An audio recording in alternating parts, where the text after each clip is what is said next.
Hey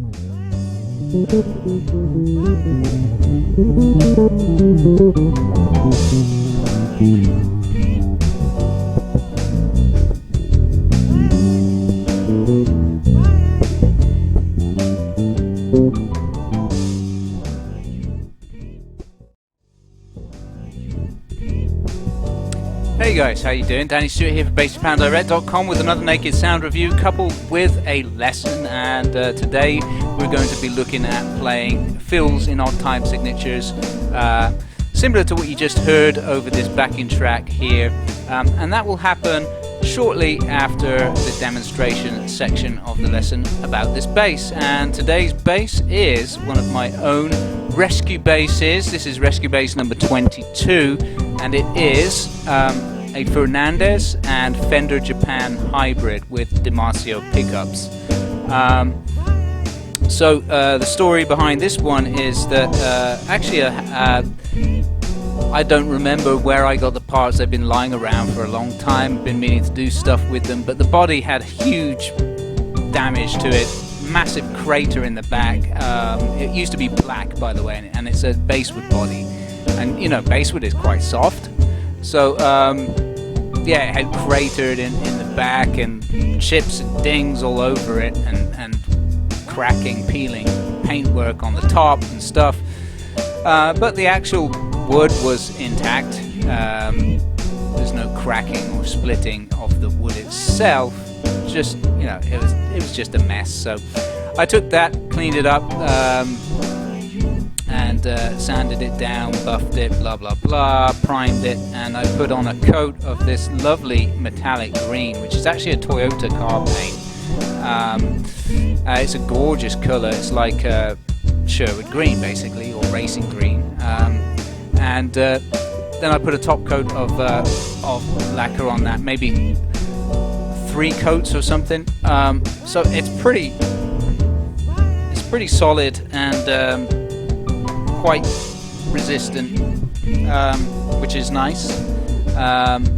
It's not like a nitro finish that'll get damaged if you put it on one of those plastic base stands.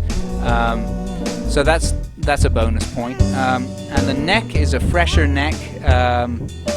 Like I said, I don't remember exactly when I got this fresher neck or how it came to me. Did it come on another bass or not? I don't remember.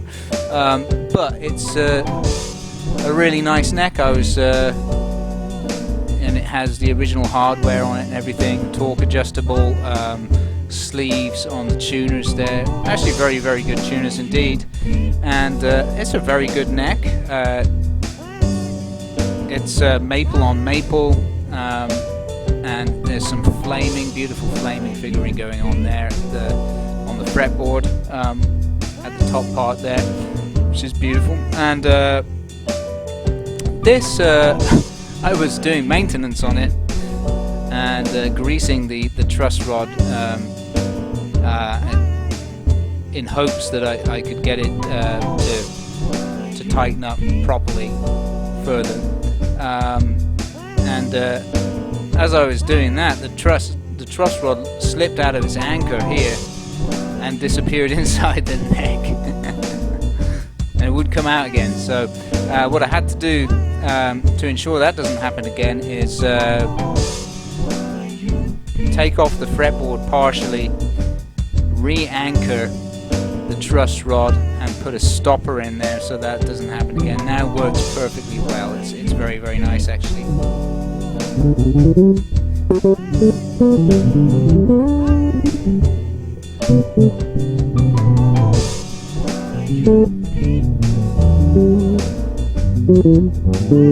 And it achieves a really low action. This is like 1.5 millimeters, or perhaps even a little tiny bit lower than that. And it's got that fizz, you know. It's not a buzz, it's a fizz, which is nice.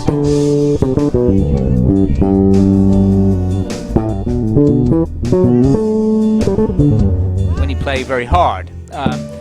But you can play with a soft touch, and it's just so responsive, which is really nice. That's what you want.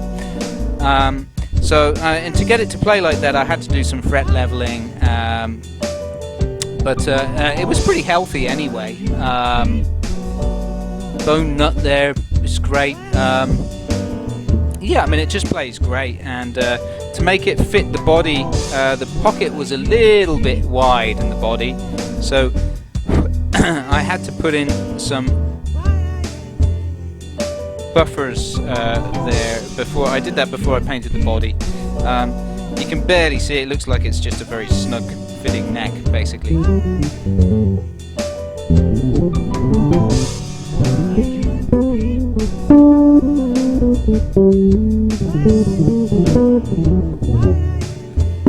Yeah, so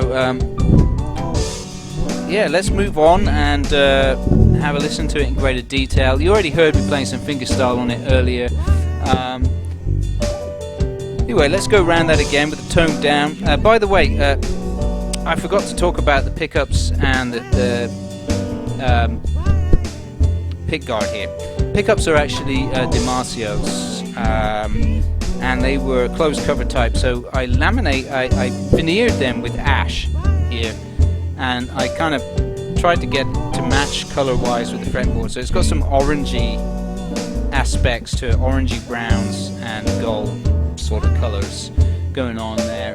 It's quite pretty, and then also emblazoned on the pickguard here is my logo in an inlay again, and color wise it's sort of matching, so that ties in nicely. And then the pickguard itself was off of an ESP Edwards bass, and it was an ugly pink pearl, and I'd had that sitting around for a couple of years, and I just always hated the thing, but it fit the Fender body perfectly. It was actually exactly the same screw hole positioning. So again, I veneered that and worn up, and it has a little bit of accent showing through in pink around the edges, which is actually quite nice. I think that looks quite striking. Yes, it's subtle.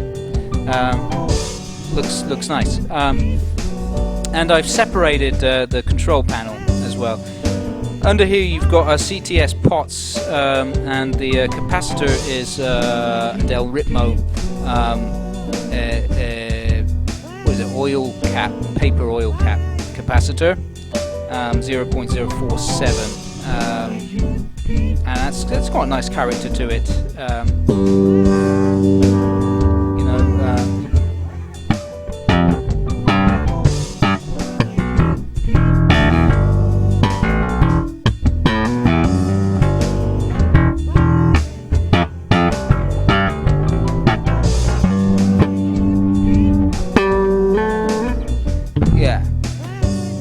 So let's take a listen to the whole thing. We'll go tone down, do some fingerstyle, palm mute, tone up, do a bit of slap and picking. So here we go, some fingerstyle near the neck first of all.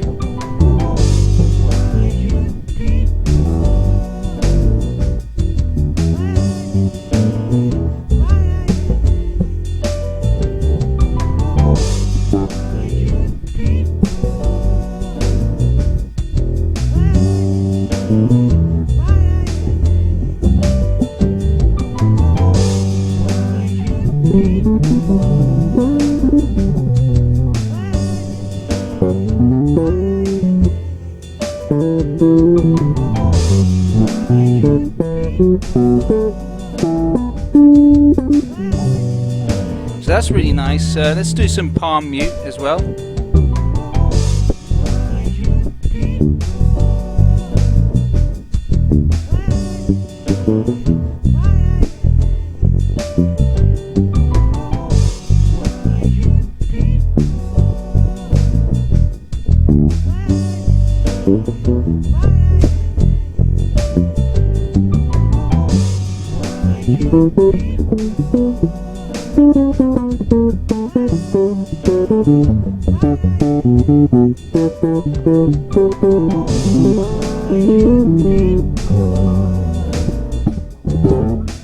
Yeah, and let's turn the tone up and do a little bit of picking.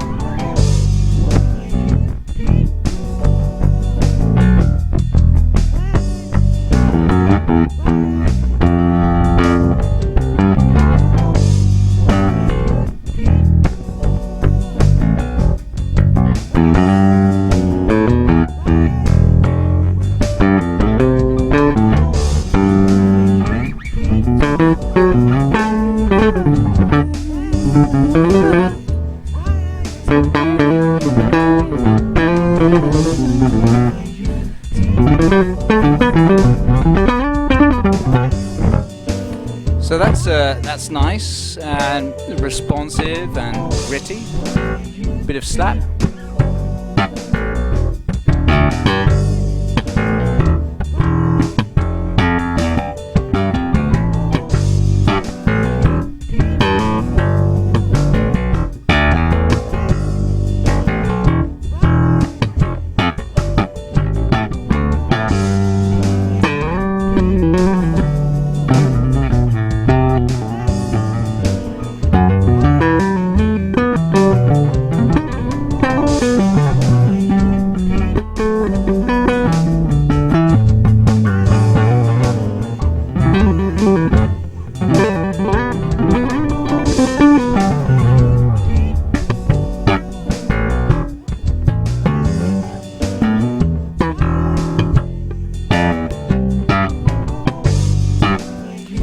Yeah, so that's really sweet, isn't it? I mean, that gives you pretty much the scope of the instrument. It's a lovely sounding thing.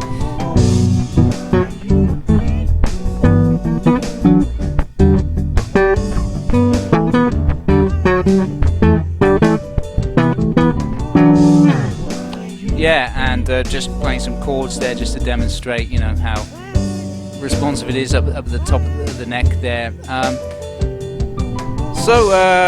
And let's just have a look at the Truss Rod as well, because it's very, very healthy. If I... Right now it's at an optimal setting, it's very, very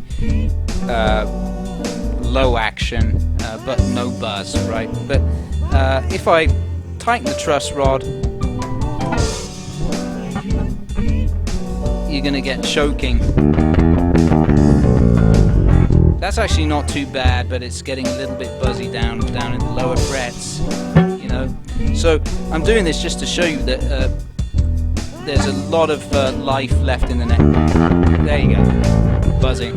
There's a lot of life left in the neck there. That's what you want. Like I'm just going to put it back to where it was, approximately. Yep.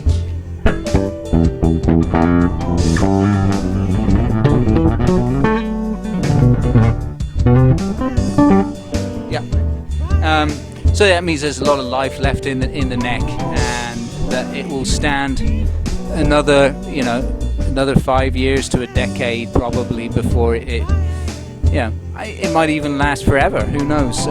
But it seems to be very stable at the moment, which is just fantastic. And fret-wise, you know, it's I did have to do some fret leveling, but it plays great, and they're all polished up and crowned and looking sweet and feeling really good.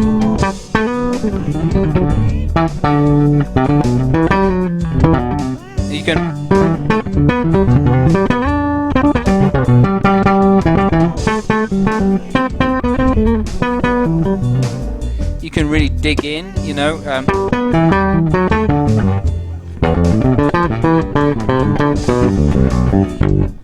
That's really digging in there, and you get a little bit of fizz, but you don't get buzz. It's fizz or rasp, if you want to call it that, which is, you know, some people really desire that.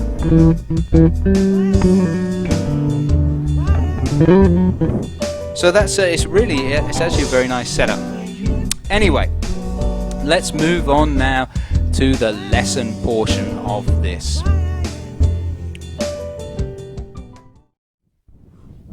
So now for the lesson portion. So today's lesson is about playing in odd time signatures, because it can be difficult to sort of know how to phrase things. So this should hopefully give you a little bit of insight and some practical experience and practice as well. You can get the backing track at my website in the member area.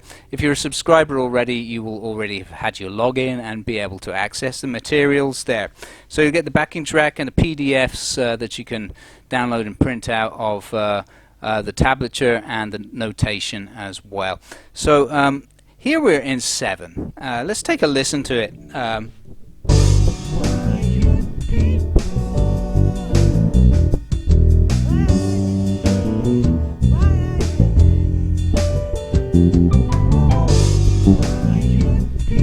Right, so 7.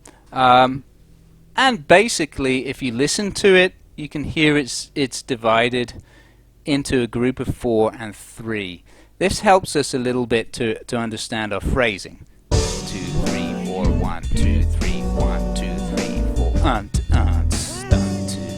4, 1, 2, 3, 4, 3, 1, 2, 3, 4, 3. So that creates a very definite groove, doesn't it?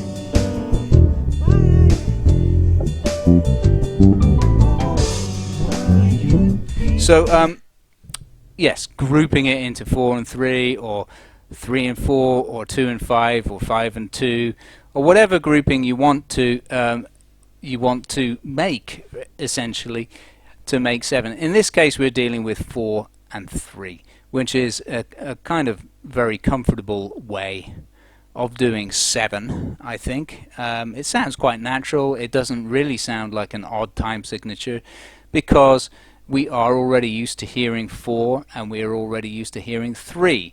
So we're just putting the two together to make 7. So it flows kind of quite naturally. But when you actually come to play it, it might feel a little bit tricky, a little bit alien to you. So here is my suggestion.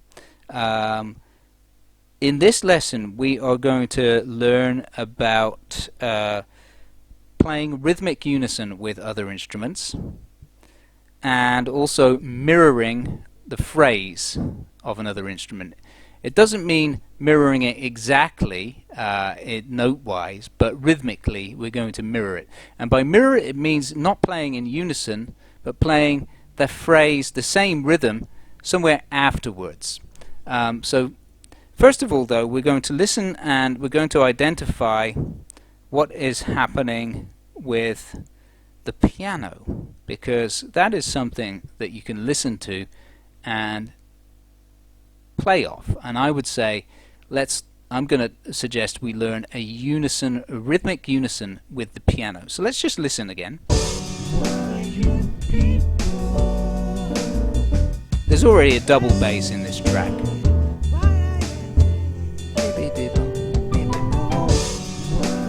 So you hear that phrase the piano plays at the end over the F major 9.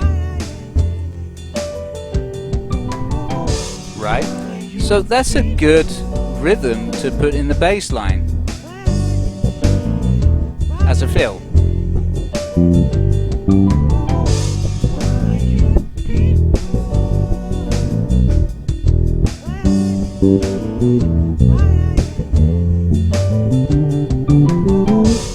You know, and there I just played a fill higher up. But basically that's what I mean by rhythmic unison. It's not the exact same notes.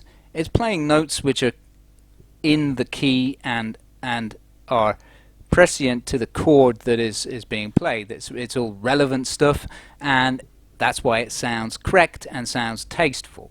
Okay, so let's take a look at that and learn that as our first lick. So here we go. This is what's up at the website, and will be downloadable. You could be able to print out the tablature and the notation, and also download or stream the track, which you can loop. So we're starting with a G, and I like to play the G with my third finger. Because we're in a G major chord here. It's very simple chord-wise. It's G major to E minor, G major to E minor, which is its relative minor, and then an F major 9, or 6/9. Yeah. So yeah, we're playing a really simple bass line: G, G, A, B, E, E, G, G, A, B, E, E, and then an octave higher: G, G, A, B, E, B, E, and then the F, and then to move in with the piano. This is really simple to remember because it's just notes across the fret. So we're going to go across the 3rd fret, F, F, G, F, F, C, G. And then we're going to move that same pattern up for G, G, D, A.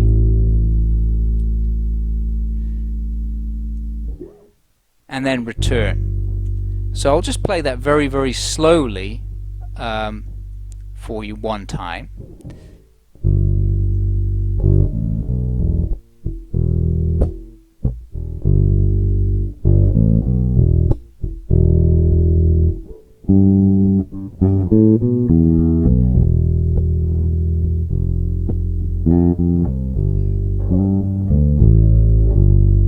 That's it. Let's listen to it in context now.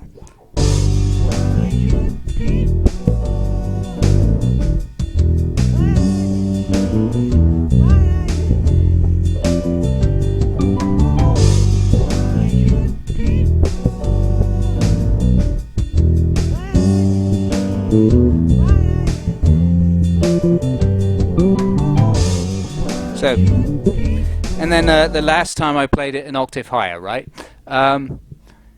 Just to give it a little bit of taste. So those are just some suggested notes, and those are going to be in the tablature and notation that you can see in the member area on my site. So that's the first concept to learn. So there we are playing what I call rhythmic unison, which is extremely effective. And if you listen to bass players, I would say listen to Stuart Zender.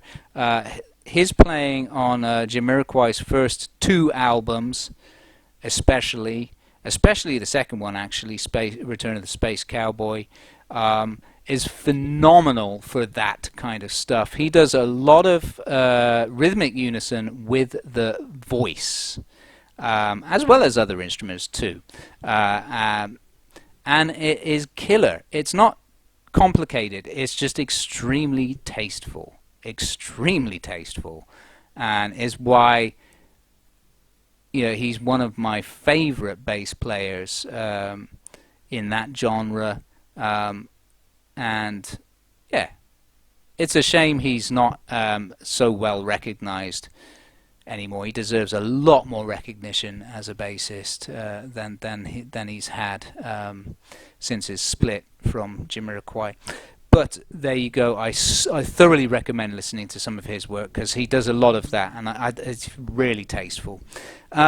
Okay, so the next concept was the rhythmic mirroring. All right, so now we're going to listen to the vocal part, and we're going to identify the phrase in there. So here we go. Not that part, but this.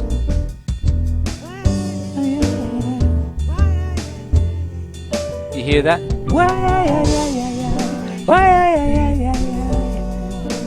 Here we go.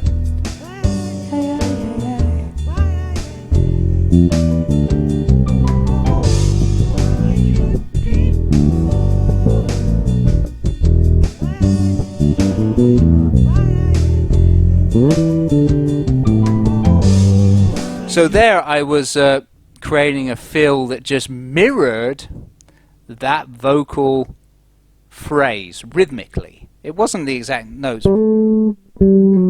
because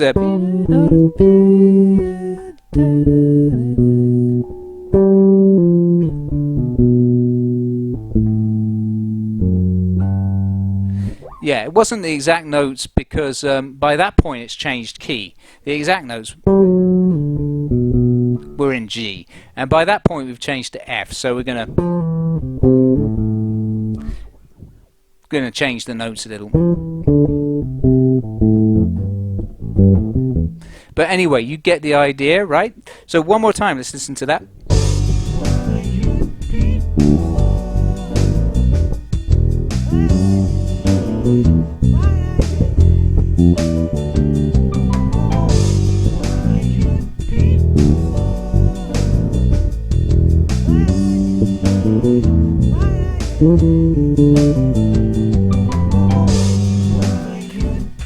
Yeah, So that is what I mean by rhythmic mirroring. Yes. So let's just take a look at what I was playing there and learn that. So you've already learned that part of the bass line. So it's all. This is all we're concerned with. What's happening on the F? So all I'm doing there is going from the F to the octave to the seventh, major seventh. So that's F, F, E, D, D, C, C, A. Boom, do, do, boom, do, do, do, do, do, do. And then back to the root.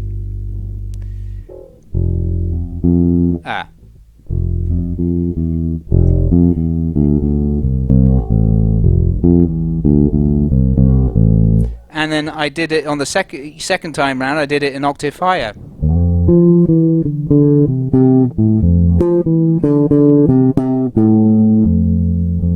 You see? So that's maybe even easier than the first time. But you could also change the notes as well. Just use the same rhythm.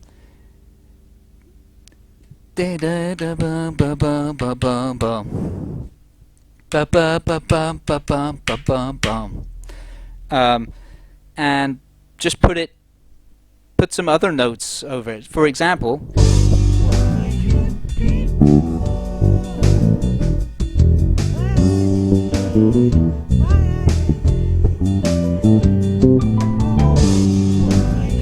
yeah.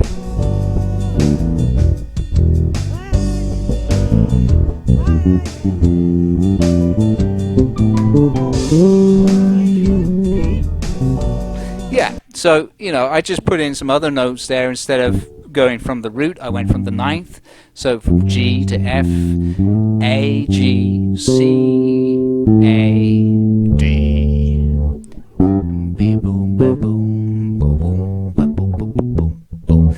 But it works, you know, it just works because as the listener has already heard the musical phrase, so by you taking that musical phrase and mirroring it on your instrument, you're not getting in the way of anything.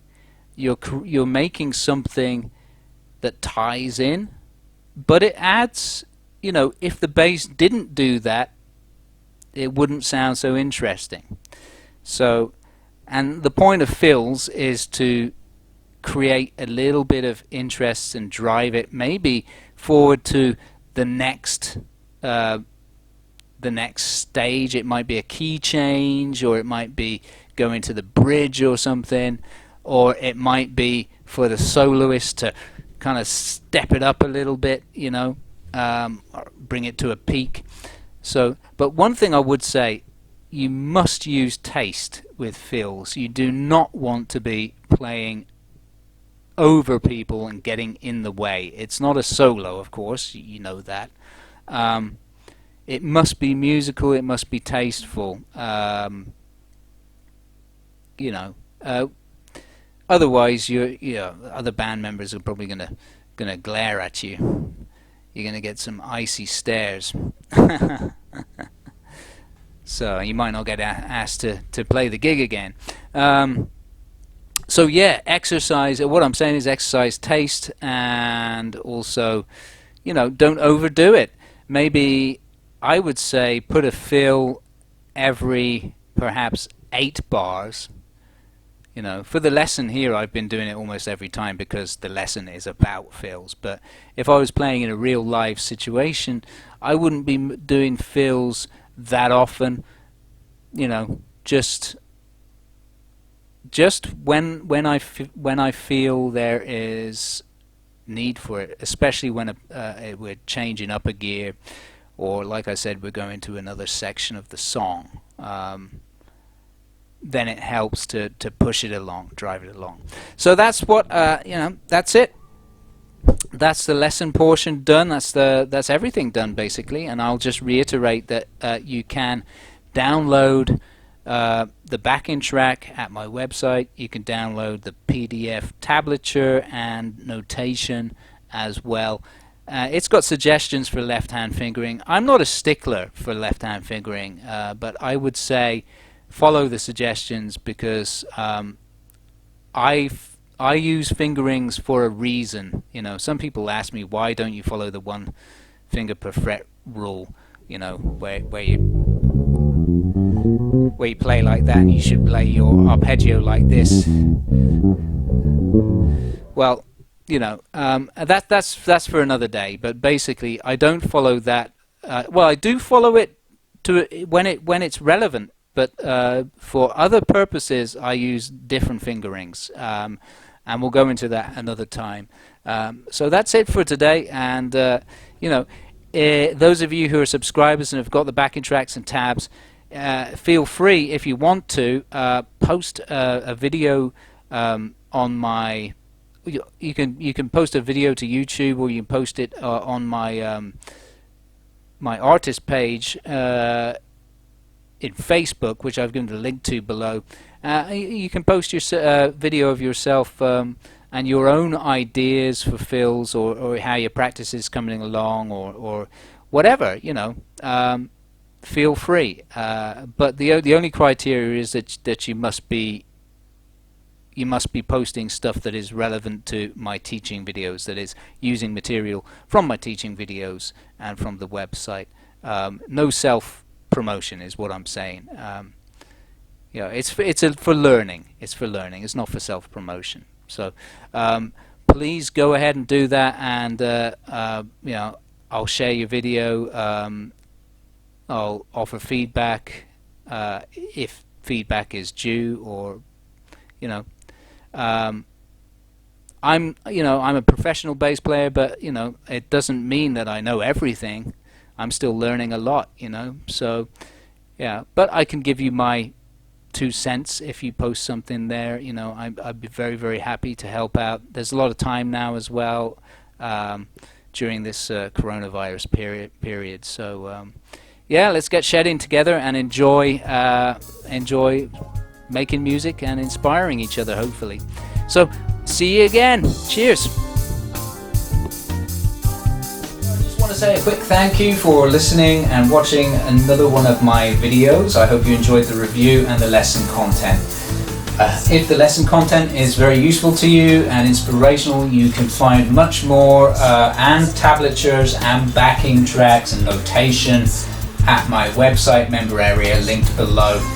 Also, if you like my music, this is an original track playing underneath this spiel, please support it by hopping over to my Reverb Nation page and streaming the crap out of it. There's loads of music there. I have created loads of music over the years because I have done composition and production professionally for various commercial projects, as well as for myself as well too. So there's a hell of a lot of stuff there. I hope you enjoy it. If you enjoy it enough to buy it, I would really appreciate that. All the money that I make from my music, I put back into it, into recording, getting new equipment, and so that I can do a better job of it the next time round.